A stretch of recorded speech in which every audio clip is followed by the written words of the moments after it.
Welcome back, Captain Quinn's fly tying series. We're just gonna tie all the flies in the world in this series, and we'll get there one day, eventually. This is fly tying session number 2.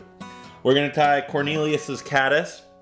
Super simple, and there's a lot of history in this fly, and I'll go through it as I start tying the fly. So we got a number 4 mustad hook here, and we got some black thread. Let's get started. I'm gonna start at the top, crank my way down the body.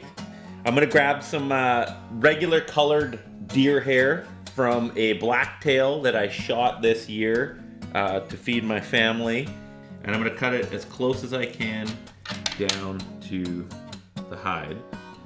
I'm gonna wrap my way back up to the head. And the tail I wanna start maybe a 1/4 of an inch behind the bottom of the hook, the back of the hook. A loose wrap, 2 loose wraps, 3 loose wraps, and I'll tighten, and then I'll lock it in place, and then I'll just wrap my way back to where I'm going to start with my dubbing. And the material I'm going to use for my dubbing is very interesting, actually. The dubbing that we're going to use for this fly, and this is critical to this fly, if you don't have this material, you can still tie this fly. You can use something in substitute. You probably won't catch as many fish. But this here, well, it's a pelt of some sort, and it's from the very first Brazilian wax that ever took place in the history of the Yukon territories, so way up north. Her name was Teresa. It's scented, but so it fishes very well, and we're going to use this as the body of this caddis. So what I'm going to do is I'm going to, thank you Teresa, take a little slice of that pelt, and I'm gonna start breaking it apart in my fingers here, just ripping it apart, just getting into it. And then what I'm gonna do, I'm not gonna bother with a dubbing loop. Dubbing loops are outdated and overrated these days, when you can just spin it with your fingers around the thread. I'm gonna wrap the thread back to the shank of the hook, or the back of the hook, back of the shank. And I'm just gonna start working these pubic hairs, Teresa's pubic hairs.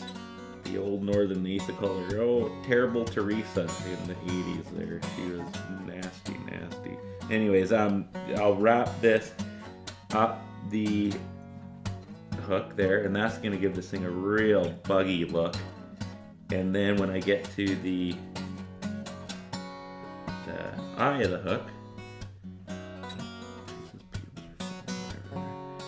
just gonna lock her in place there. Give myself a bit of room. Look at that. Look at the legs that gives it. Some darker deer hair. Take a big clob of that. I'm gonna cut that down right by the base of the hide. And this is the last thing that I'm gonna do for this fly. I'm going to lock her in place at the eye, a couple of loose wraps. I'll have them keep it right on top. And then I'm gonna lock her. Gonna trim that up a little bit. This is looking like a sexy, super sexual fly here. I'm gonna so what I'm doing here to lock it in is, I'm just wrapping it, but I'm going on an angle between sort of the butt end of the deer and then the tail end of the deer. So I'm going to finish it off with a whip finish tool here. And there you go, the Cornelius caddis. It's probably the most effective dry fly that you can use.